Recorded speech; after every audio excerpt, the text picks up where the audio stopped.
boa noite. Já tivemos 3 revoluções industriais.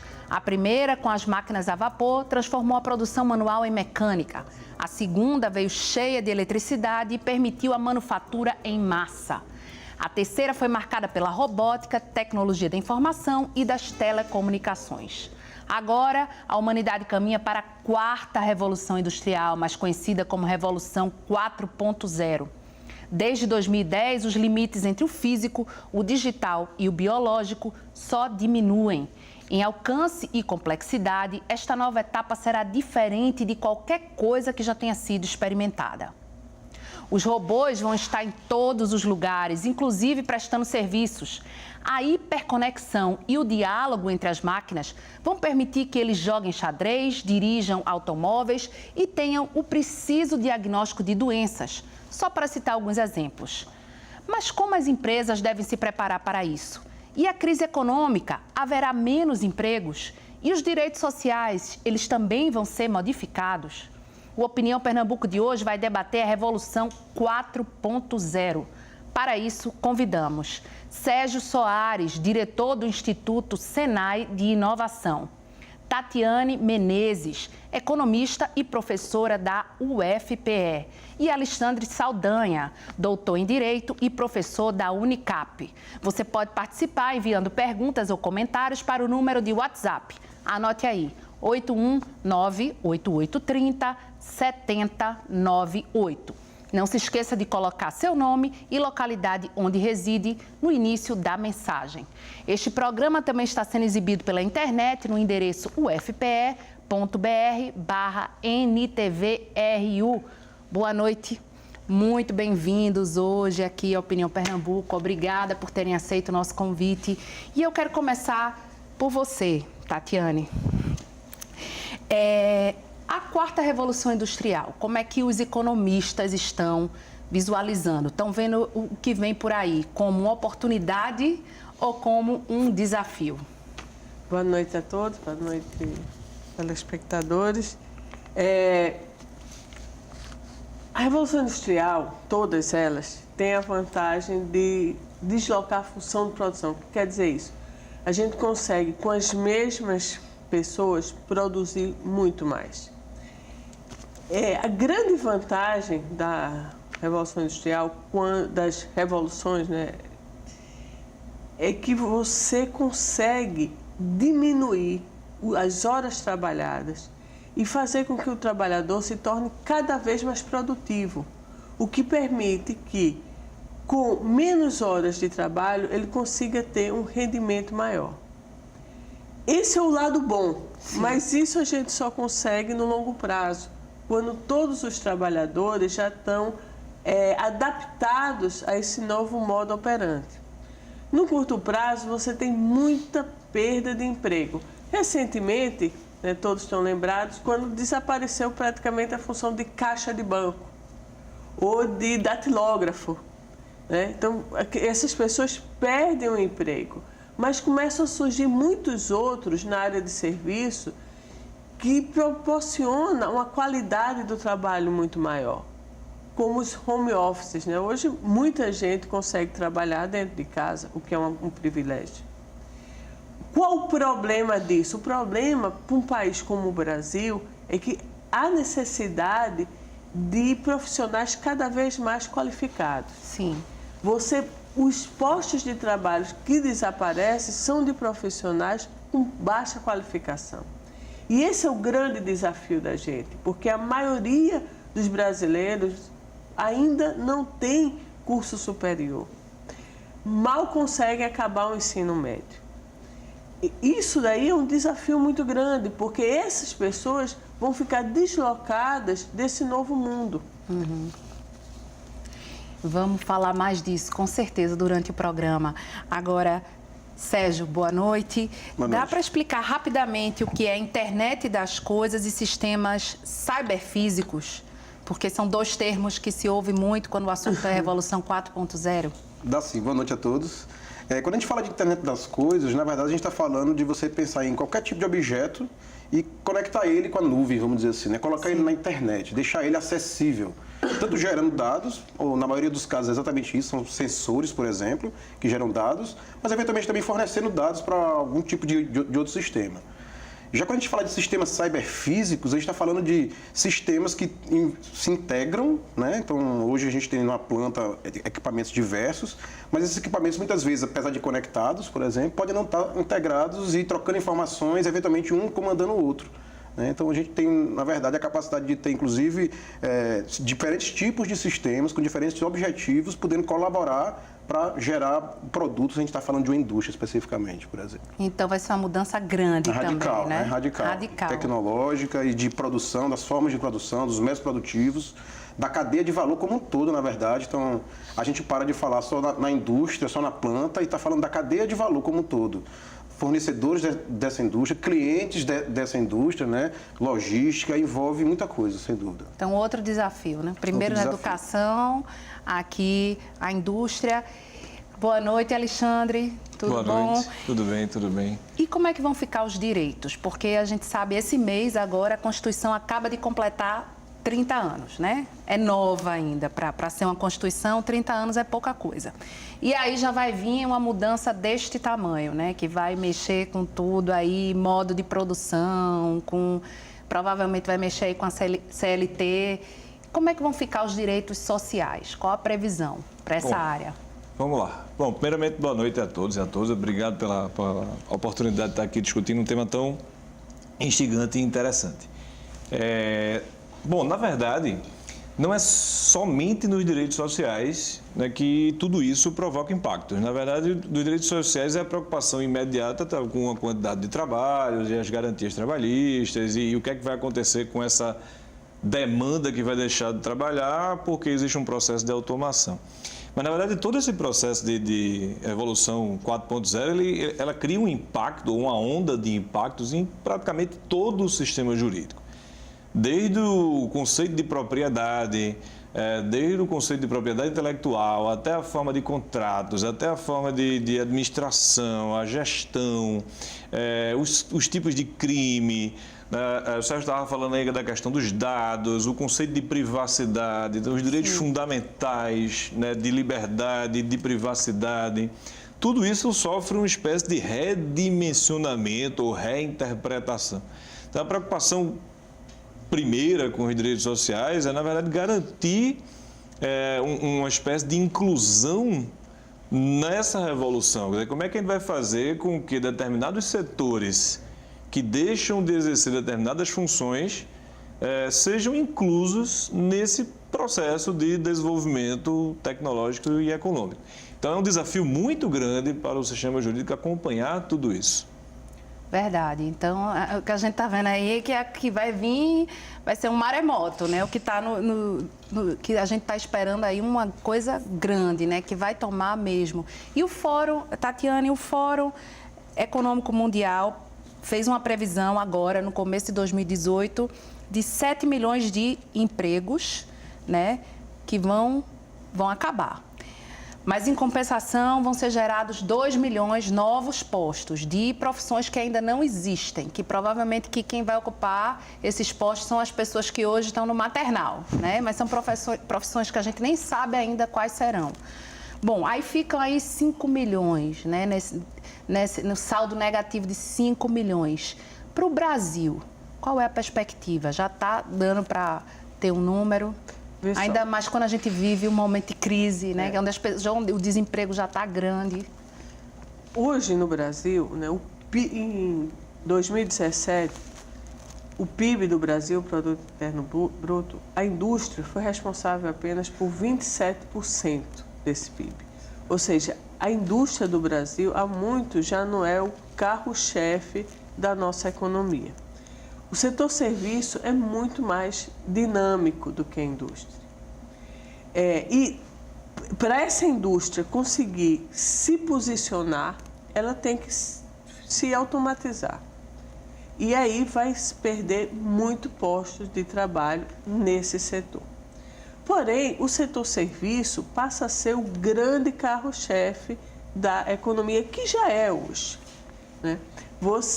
Para você poder ter essas geladeiras que conversam com os supermercados, você tem uma série de softwares e de programas que são feitos por pessoas. Sim. Então, você realoca a população, né? Você destrói trabalhos que são braçais e cria trabalhos que são cada vez mais intelectuais. É esse o desafio. Esse é o grande desafio da economia brasileira. Mas aqui já está se falando em algum número, só para a gente ter ideia do que está se falando hoje, o BNDES atualmente, as linhas de crédito do BNDES atualmente são, primeiro, para ônibus e caminhão, porque depois daquela confusão que teve dos caminhoneiros. E o segundo é para a automação da indústria. Sim. Quem mais pede dinheiro emprestado atualmente no BNDES é justamente o setor industrial para se automatizar. Isso já é uma realidade no Brasil. Sim. Isso já é uma realidade no Brasil. Agora, Alexandre, aí quando a gente fala de serviços, eu pelo menos eu não sou economista, mas eu tenho a ideia de que é uma coisa menos... que a lei rege menos, né, o setor de serviços, é uma coisa mais livre, né? Até porque muitos brasileiros hoje já procuram o setor de serviços porque não conseguem um emprego formal, fica mais na informalidade. Primeiro, é isso mesmo? A minha impressão está correta? E segundo, o que é que nesse sistema social, o que é que isso vai impactar? Quando a gente passa a ter mais serviços, o que é que para a lei muda? Bom, no que diz respeito à diversidade de serviços, não há uma alteração da substância da lei. Essa ideia do serviço ser informal, na verdade, assim, a prestação de serviço ela é formalizada do ponto de vista jurídico, é uma relação jurídica. Sim. Talvez menos formalizada no sentido que a gente usa, porque não existe oficialmente um contrato, não existe carteira de trabalho. Sim. Mas o fato de eu estar prestando um serviço já caracteriza uma relação jurídica. Que, claro, que quando se fala desse tipo de serviço, que envolve a automação dos procedimentos, ou então serviços que envolvem ambiente digital, vem o desafio do sistema jurídico acompanhar tudo isso, porque é como se a gente pudesse dizer que todo o raciocínio que levou à criação do direito dos contratos, do direito da prestação de serviço, o raciocínio é físico. Não foi com base num raciocínio digital, num raciocínio automação. Então, o que a gente pudesse dizer é que o tipo de raciocínio vai ter que mudar para que o sistema jurídico possa acompanhar tudo isso. Então, é como se fosse uma reformulação de certos fundamentos do pensamento jurídico para que o sistema legal, né, possa acompanhar tudo isso que o pessoal acompanha de perto aí, de inovação, de automação e da questão da economia. Só um ponto. A impressão que eu tenho é que a CLT foi feita para o setor industrial. Ela vem da década de 30 e ela consegue servir bem quem trabalha na indústria. Mas, mesmo atualmente, ela já não consegue dar boas respostas para quem trabalha no setor serviço. Perfeito. E como lidar com isso? É uma dúvida que realmente eu tenho. Então, o raciocínio é justamente esse, né? O contexto histórico, tecnológico, no qual foi pensada a CLT, e não somente a CLT, né? O nosso Código Penal de 1940, né? Esse contexto, ele muda, evidentemente, né? Transformações históricas, e a legislação vai se adaptando mediante interpretações. Então, a gente fica, na verdade, na dependência dos tribunais, na forma como a legislação vai ser interpretada, na forma como aquilo vai se adaptar a fatos, né, contemporâneos, a fatos momentâneos. Então, para que haja uma adaptação real, né, teria que haver, talvez, uma transformação legal, para que a gente não fique apenas na dependência das interpretações dos tribunais. Então, teria que haver um grande processo de médio para longo prazo, de reconstrução do arcabouço legal. Porque, como você está falando, a CLT ela já não se adapta para certos serviços de hoje, quanto mais para o que vem por aí. Agora ela falou que a automação é quem mais pede, né, dinheiro, porque a indústria, a gente sabe que a indústria no Brasil inovação está em 69 no mundo, né?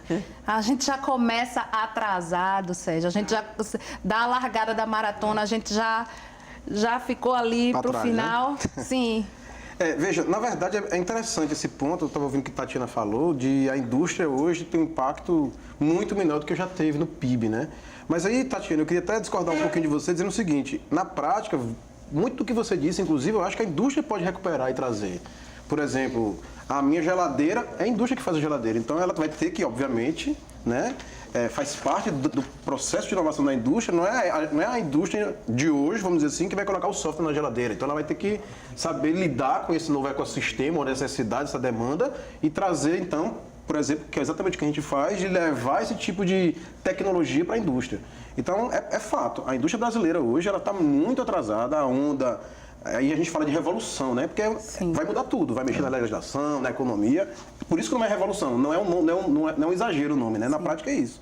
Então, a indústria brasileira está muito atrás, a onda passou, a gente está remando para tentar chegar perto da onda na prática.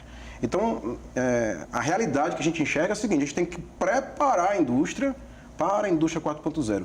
A gente usa muito, inclusive, hoje em dia, o termo desmistificação da indústria 4.0. Porque o industrial hoje em dia até se assusta. Eu vou ter que automatizar, eu vou ter que pegar um empréstimo no BNDES para trocar todas as minhas máquinas. E cadê o capital para isso, né? Tenho no BNDES, mas ele vai ter que pagar esse empréstimo em algum momento, então ele se assusta. Por que eu vou fazer esse investimento gigantesco na minha indústria? Então, a gente, percebendo isso lá no Senai, aí no Brasil como um todo, na prática, a gente está, na verdade, criando soluções para que a indústria brasileira se prepare.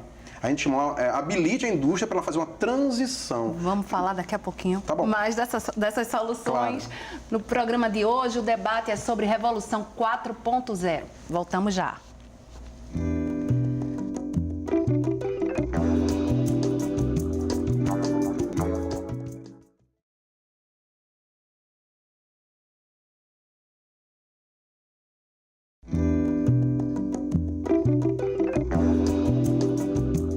O Opinião Pernambuco de hoje discute Revolução 4.0. Para participar desta conversa, convidamos Sérgio Soares, diretor do Instituto Senai de Inovação, Tatiane Menezes, economista e professora da UFPE, e Alexandre Saldanha, doutor em Direito e professor da Unicap. Você pode participar enviando perguntas ou comentários para o número de WhatsApp. Anote aí, 819-8830-7098. Não se esqueça de colocar seu nome e localidade onde reside no início da mensagem. Este programa também está sendo exibido pela internet no endereço fpe.br/NTVRU. Vamos voltar aqui para o nosso debate. Agora, você estava falando um pouco de soluções da indústria. E aí eu queria que você terminasse a sua fala lá do primeiro bloco e falasse o seguinte também, aproveitasse e falasse se adianta a gente investir em soluções tecnológicas sem mudar a cultura empresarial. Uma ótima pergunta. Só finalizando então o que eu estava dizendo é que é a questão da desmistificação, né? Então a gente tem que ter muito cuidado quando fala isso, que às vezes assusta. E aí linka perfeitamente com essa pergunta da cultura. Sim. Então, o empresário brasileiro não tem essa cultura da inovação. Como assim inovação? Significa que eu vou fazer o quê? Eu vou investir quanto? Vou ter o retorno? Que tipo de retorno? Então, tem todo um estudo que você tem que fazer de se faz sentido. Então, não faz sentido inovar por inovar. Tem que ter um objetivo, tem que ter um estudo de retorno de investimento, inclusive. Mas, na prática, você falou do Fórum Econômico Mundial, tem relatórios que mostram, e foi falado aqui também, o quanto nós somos improdutivos. E aí é claro que a automação de qualquer coisa aumenta a produtividade. Sim. Mas, por definição, nossas indústrias são muito improdutivas, não apenas pela falta de automação, mas inclusive pela falta de processo. Então você tem intervenções muito pontuais, como manufatura enxuta, né, Lean Manufacturing, uma consultoria que você faz intervenções pontuais e você consegue aumentar em 50% a produtividade. Ó, é enorme, é muito bom isso, né? Não, é horrível. Uma coisa pontual, você consegue aumentar sim a produtividade, porque é muito improdutivo. Sim. Então a gente tem perdas gigantescas. Então é aquilo mesmo, a gente está precisando remar e preparar a indústria para a quarta revolução. E os empresários também. E os empresários também. É fundamental isso, é fundamental essa cultura, sem dúvida. Agora, Tatiane, o agronegócio é hoje a grande motriz da economia, né, brasileira. Com essa revolução, vai continuar sendo assim? Ou se a indústria conseguir alcançar aí o que a gente espera, a indústria vai passar? Isso também já tem alguma perspectiva para isso, de como é que vai ficar esse quadro econômico? Eu costumo dizer aos meus alunos que, assim, num grão de soja no Brasil, a gente tem a mesma tecnologia de um telefone celular. Então, não se engane que a nossa agricultura não é a mesma agricultura do início do século XX. Hoje a gente tem uma agricultura extremamente produtiva. Hoje você tem... hoje quem trabalha no campo são engenheiros. Quem pilota trator são engenheiros. Então, você tem hoje, o campo no Brasil é altamente produtivo, ao contrário da indústria. A indústria brasileira, você falou uma coisa muito interessante, a questão da cultura dos nossos empresários. É uma cultura que sempre se valeu da proteção do Estado. Sim. E é essa o que eles querem Subsídios. subsídios. E proteção. Hoje o Brasil é o país mais fechado do mundo. Lógico, dentro do mundo capitalista, hoje o Brasil é o país mais fechado. É uma dificuldade muito grande, tanto de importar, as nossas empresas não são competitivas internacionalmente, né? Eles têm uma dificuldade muito grande de colocar os produtos no mercado internacional. Então, para que isso aconteça, tem que realmente... certo? Investir em tecnologia, se modernizar e se preparar para competir no mercado internacional sem a proteção do setor, do governo, né? Se impor no mercado internacional. Tem não sei se vocês sabem, mas Samsung era inicialmente na Coreia uma empresa têxtil. Então, chegou um momento que o presidente da Coreia disse, olha, você é um bom empresário, eu sei disso, porque você sabe produzir na indústria têxtil, você é muito eficiente. Mas eu não vou lhe dar dinheiro para produzir tecido. Eu quero que você gere alguma coisa que seja competitivo no mercado internacional. Se você conseguir isso, eu lhe financio. E foi aí que eles notaram que as telas dos computadores, que eram na maioria japoneses, eram todas pretas. E eram feias, né? Pretas com letras verdes. Não sei se vocês se lembram. Sim. Né? Da nossa época, né? Hoje muitos meninos não sabem. Então, essas pessoas, o que ele fez? Ele começou a revolucionar a partir daí. E a Samsung hoje é uma das maiores produtoras de telas, de computadores. Só estou mostrando isso. A importância de se financiar a indústria, não para produzir para o mercado doméstico, mas para gerar algum produto que seja concorrente no mercado internacional. Aí sim, a gente vai conseguir. Eu queria realmente frisar isso que a Tatiane falou, faz total sentido. A gente fala muito de fazer soluções de classe global. Então, a gente está aqui falando em garantir a sobrevivência da indústria brasileira, mas não através dos subsídios. Exatamente. Vamos depender até quando disso. Aí a negociação está em outro nível, digamos assim. A gente está preocupado em garantir que a qualidade dos produtos tenha classe global para a gente competir lá fora. Sim. E não esperar que venham competir com a gente aqui. Né? É perfeito, eu acho que é isso mesmo. Agora, Alexandre, você falou aí no primeiro bloco tudo que vai ser necessário ser alterado, né? Que vai mudar aí no campo do direito. Inclusive, a nossa moral vai ter que ser repensada também, porque vai mudar muita coisa, né? E aí a minha pergunta é, vamos precisar de uma ética 2.0? Boa pergunta. Bom, eu acho, na minha opinião, para a gente debater, eu acho que sim, até porque a gente já fala em certos padrões de conduta em ambiente digital que repercutem no direito. Sim. Então já existe, na verdade, implicitamente uma espécie de ética, uma espécie de expectativa de comportamento em ambiente digital que repercute em questões jurídicas. Então, danos morais por causa de mau uso, vamos assim dizer, das ferramentas digitais. Essa questão ela não está exatamente prevista na legislação, mas ela surge em decorrência de certos comportamentos que passam a ser recriminados por um contexto ético-moral que reflete no direito. Então, a partir do momento em que passou a ser reprimível a conduta do cyberbullying, então isso repercute no direito que passa a exercer o mecanismo de repressão. Tá? Então, eu acho que sim, eu acho que é necessário repensar, né, o código ético e moral, para que a partir desse código ético-moral digital, vamos assim dizer, a gente possa falar em novos códigos ou novos padrões, né, legais. Isso faz parte, né, do desafio. Eu estava observando aqui a parte de Sérgio, essa questão dos desafios e de uma nova cultura empresarial, só uma observação rápida. No que diz respeito a profissões jurídicas, e essa questão ético-moral tem a ver, já existe esse desafio, né, da criatividade do profissional do direito, como é que existe uma nova mentalidade, porque a gente já tem certas funções essencialmente jurídicas num processo de automação.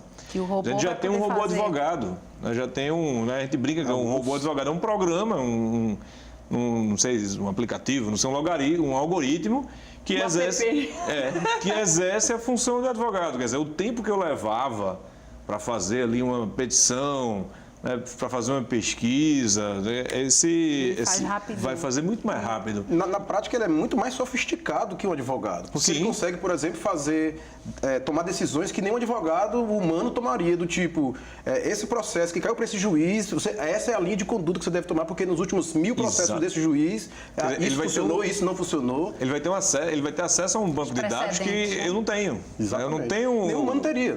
Exatamente. Então, e vai caber ao advogado você preparar como para isso, né? Talvez com essas questões, enfrentar a questão ética, moral, a criatividade, né? Brincando assim, a gente vai ter que rebolar, né, para enfrentar, né? E hoje já se fala não somente na automação do advogado, mas também da própria atividade de decidir. A decisão judicial, né, pode ser fruto de um raciocínio de um algoritmo. A jornalista também está ameaçada, né? Eu estou sabendo disso já. Agora, deixa eu ver o nome dele. Bom, ele botou Fernandes, bairro do Ibura. Olá, boa noite, sou um grande fã do programa e minha pergunta é a seguinte: até que ponto a digitalização da mão de obra pode afetar a economia de giro? Vou passar para a Tatiane. Essa é a pergunta. Afeta todos os setores, né, da economia. E a grande questão é: os nossos trabalhadores estão qualificados para enfrentar essa nova situação, esse novo desafio? Essa é a questão, né? Porque se você tem pessoas qualificadas, elas aprendem, elas reaprendem a lidar com esses novos desafios. Elas se readaptam, né? Se readaptam, se reinventam, né? Porque vai ter que parametrizar de novo, né? Reparametrizar as relações produtivas, né? Mas para que essa reparametrização ocorra, faz-se necessário uma qualificação dos profissionais. Você tem que ter uma mudança das escolas, da forma como as pessoas aprendem, né? Isso é o importante, né? Se você tem isso, sim. A resposta é: as pessoas se adequam e conseguem superar, né, e se tornar produtivos nesse novo mundo. E o que é melhor, se tornar produtivo num ambiente onde você conseguirá trabalhar menos e ganhar mais, porque a máquina propicia isso. Que é o sonho de todo mundo, eu acho, né? Exato, o trabalho se torna mais produtivo. Isso. O trabalho se torna mais produtivo. Você ganha mais porque a sua hora gera mais valor também, mais valor, exatamente. Você se torna mais produtivo. E as parcerias público-privadas também podem ser um caminho? A gente falou aqui que o subsídio, na visão de vocês, não é a coisa mais positiva. E as parcerias público-privadas? Na Revolução 4.0, a gente vai falar nelas também? Claro, na verdade, a gente falou especificamente de subsídio. É muito importante deixar claro que a participação do governo é fundamental, sempre, né, aliás. Sim, exatamente. Ninguém está falando aqui que a gente não precisa do governo para nada. Sim. Mas para você ter ideia, então precisa de financiamento, está lá o BNDES fazendo financiamento. Eu sei, inclusive, que eles estão criando novos editais de financiamento específicos para a IoT, internet das coisas, entre outros, né? E políticas também, políticas de permitir importação, permitir pesquisa, reduzir os juros, né? Diminuir burocracia, tudo simplificar a legislação, que você tem uma empresa num estado de um jeito, uma cidade é de outro, e gera uma complexidade muito grande. O custo Brasil, né? Você fechar uma empresa no Brasil, o tempo que você leva para fechar uma empresa no Brasil. Assim, não tem comparação no mundo. Fora políticas públicas de inclusão digital, né? Perfeito. De alfabetização digital, da educação básica, preparar principalmente as novas gerações para todo esse contexto. É bastante transversal, na verdade, né? Então, sai da educação, pela economia, pelas políticas. É muito vasto, a gente vai ter que falar muito ainda, né? Para conseguir cobrir tudo que ele engloba. E aquele exemplo da Samsung que eu dei é a forma como o Estado tem que entrar na economia. Tem que dar subsídio, sim, mas em que sentido? Para que o empresário consiga se colocar no mercado internacional. E não para ficar no mais do mesmo, Perfeito. Produzindo aqui dentro produtos de baixa qualidade e a preços caros, que é isso que nós temos. Então, o empresário tem que se modernizar e se colocar no mercado internacional. E o governo tem um papel? Tem. Mas de ajudar a criar as condições para que isso ocorra. E não ficar protegendo o empresário ineficiente. Ou seja, empoderar o empresário, né? Vou ter só que lhe interromper novamente. A gente volta em poucos minutos, hoje discutindo Revolução 4.0.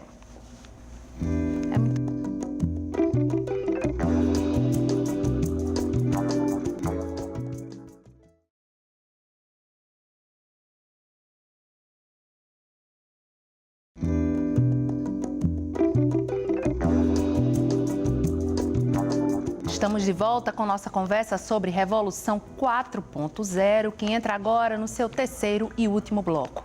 Estão aqui conosco Sérgio Soares, diretor do Instituto Senai de Inovação, Tatiane Menezes, economista e professora da UFPE, e Alexandre Saldanha, doutor em Direito e professor da Unicap.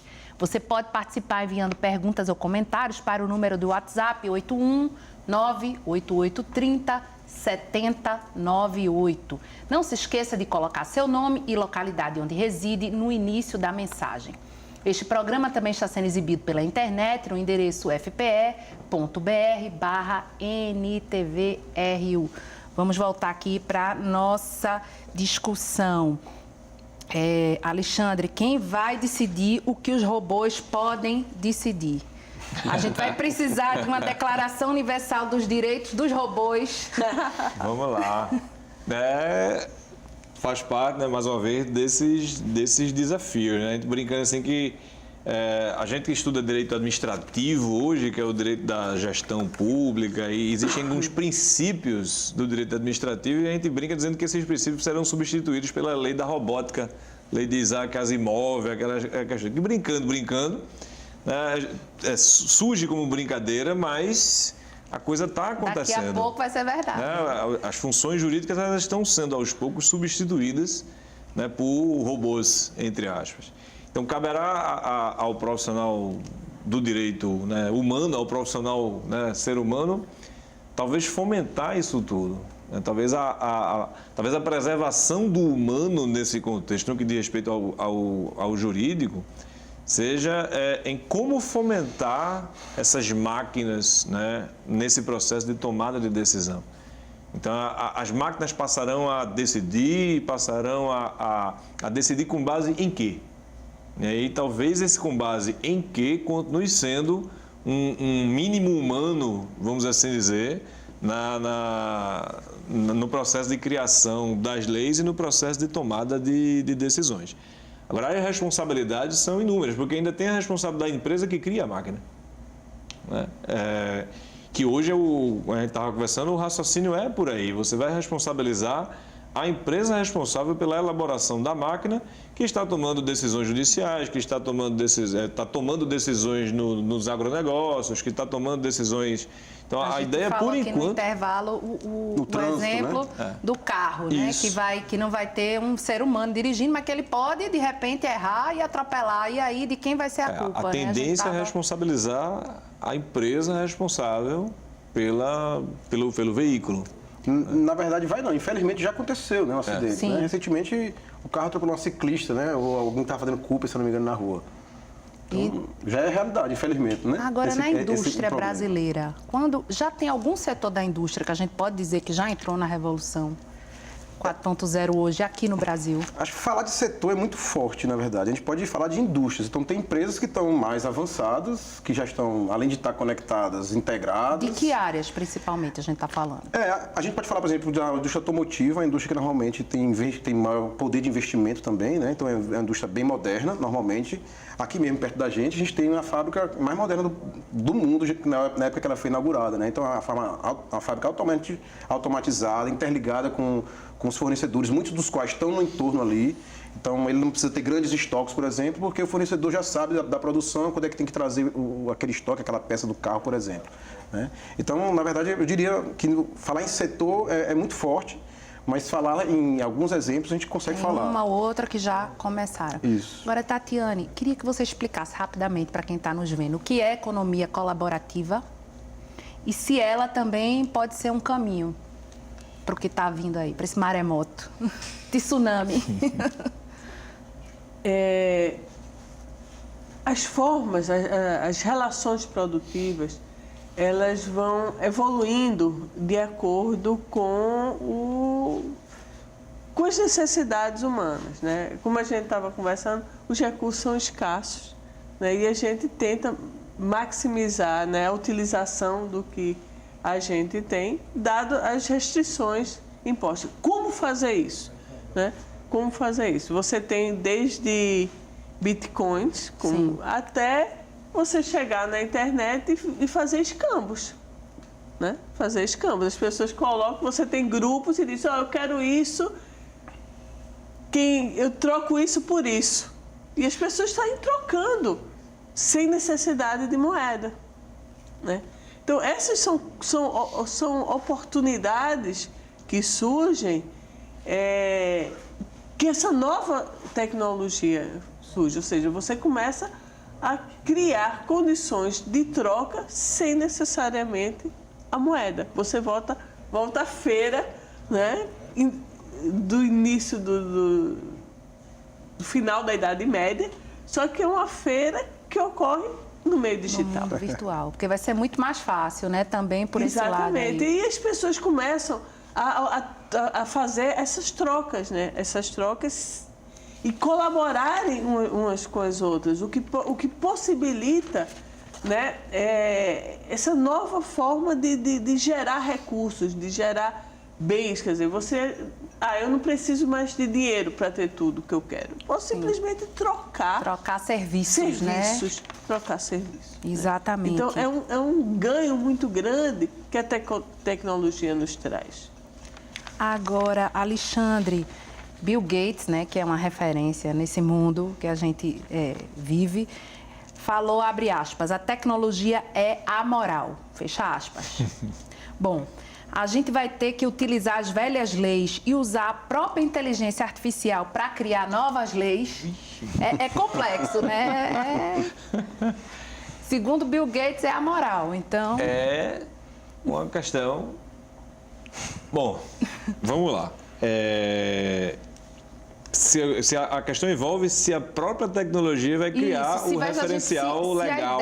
Exatamente, se vai chegar num ponto que... Eu, particularmente, espero que não, mas é possível. Porque quando a gente fala de inteligência artificial, é isso, é a inteligência dos robôs, né? Não é mais uma coisa só mecânica, né? E máquinas inteligentes, né? Máquinas que pensam e reproduzem o pensamento humano. É possível, se a gente, inclusive, raciocinar, como a gente estava conversando, no processo de tomada de decisões judiciais. Quer dizer, a máquina ela tem acesso a um banco de dados e de informações que eu, como advogado, não tenho. ela em poucos segundos, minutos, não sei, ela vai buscar todo o repertório de decisões dos tribunais, toda a base legal, todos os códigos e todas as leis, e vai buscar a melhor solução para aquele caso concreto. Né? Talvez um raciocínio inverso seja possível. Quer dizer, com base nesse fato concreto, ela vai raciocinar de forma inversa, ela vai criar a base legal para aquele caso concreto, com base em experiências anteriores. Eu acho que tecnicamente é possível e juridicamente não é impossível. Até porque a gente tem sistemas jurídicos pelo mundo afora que se baseiam em decisões judiciais, não necessariamente na lei escrita.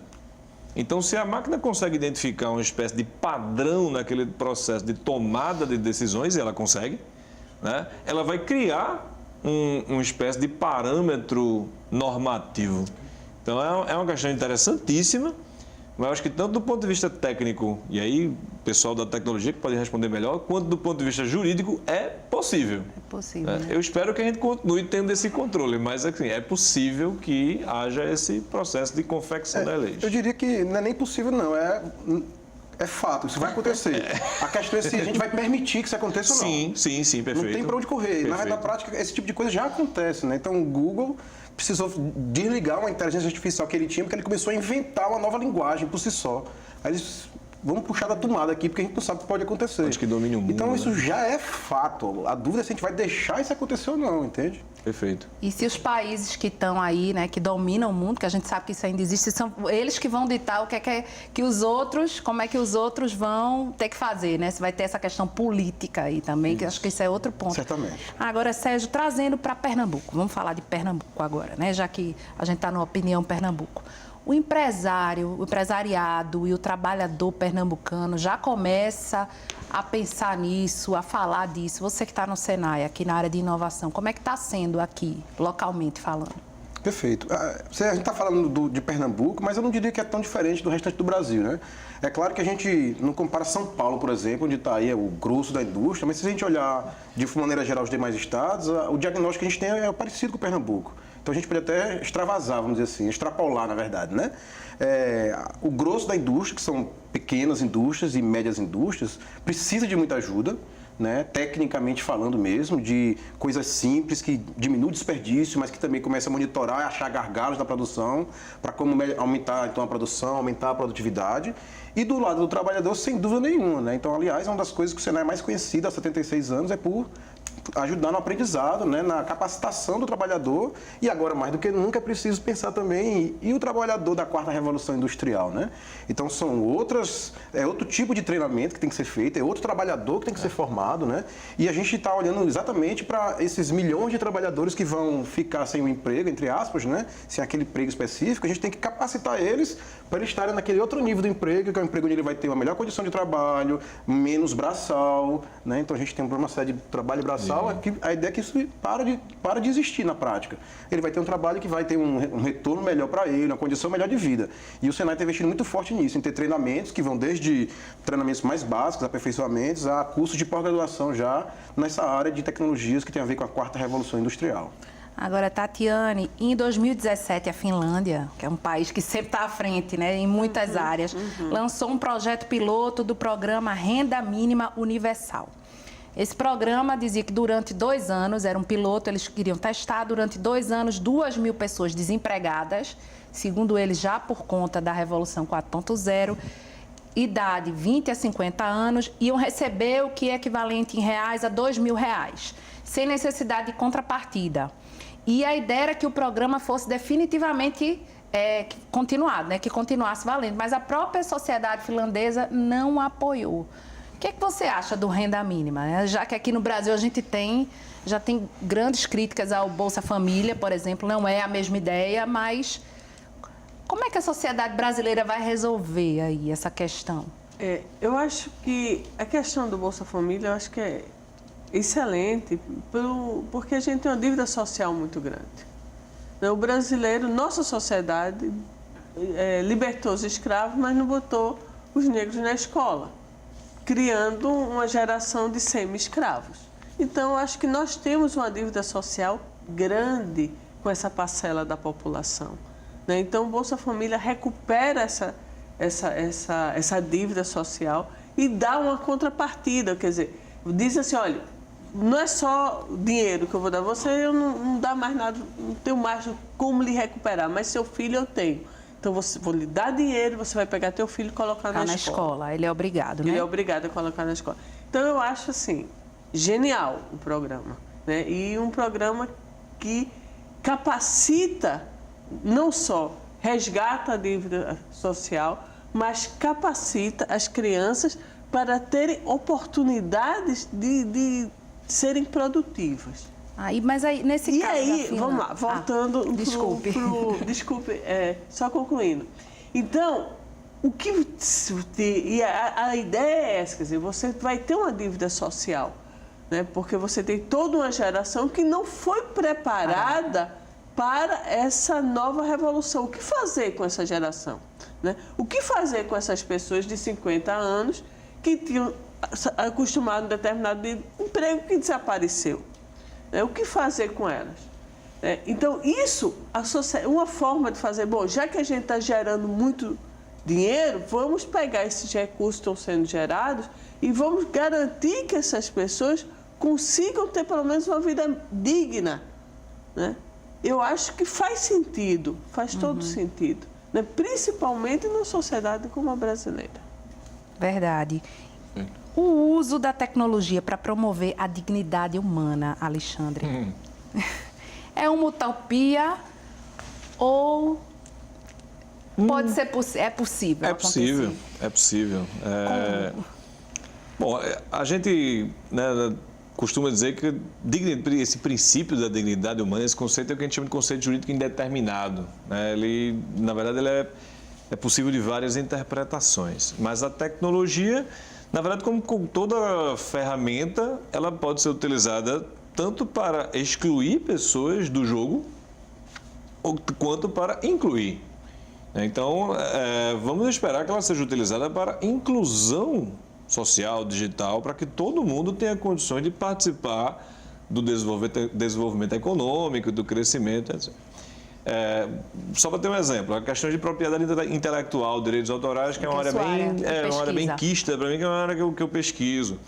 Então, a gente pode fazer um corte, a gente vai fechar mais ainda, quer dizer, a gente vai restringir os direitos autorais e aí criando uma espécie de exclusividade para essas empresas aqui, e aí a gente retira do jogo essas.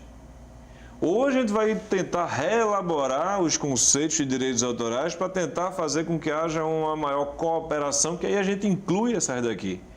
Então, veja como o direito autoral não vai deixar de ser direito autoral, mas qual é a proposta? A gente vai criar maiores exclusividades ou a gente vai tentar criar um novo sistema mais inclusivo? Da mesma forma, isso pode ser raciocinado para a questão da tecnologia, até porque sobre as tecnologias incidem direitos autorais. Quer dizer, a gente vai criar muros, ou a gente vai, né, criar janelas, ou criar, né, redes de conexão.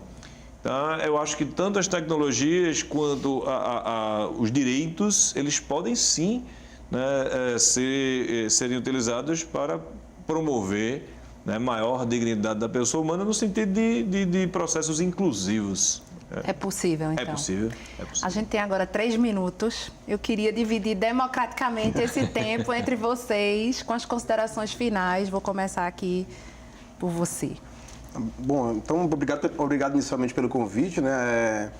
De fato, acho que o resumo que eu faria é que a 4ª Revolução Industrial, o nome já diz, é uma revolução. Muitas mudanças virão em diversas áreas, não só nessas que a gente falou aqui, mas que, no ponto de vista da tecnologia e da formação e capacitação de recursos humanos, o Senai, que é a maior instituição privada de ensino profissional no país, está preparada para isso, está trabalhando e atuando, né, nesse sentido, não apenas na formação de recursos humanos, mas também na parte tecnológica e na inovação, trazendo uma rede de institutos de inovação.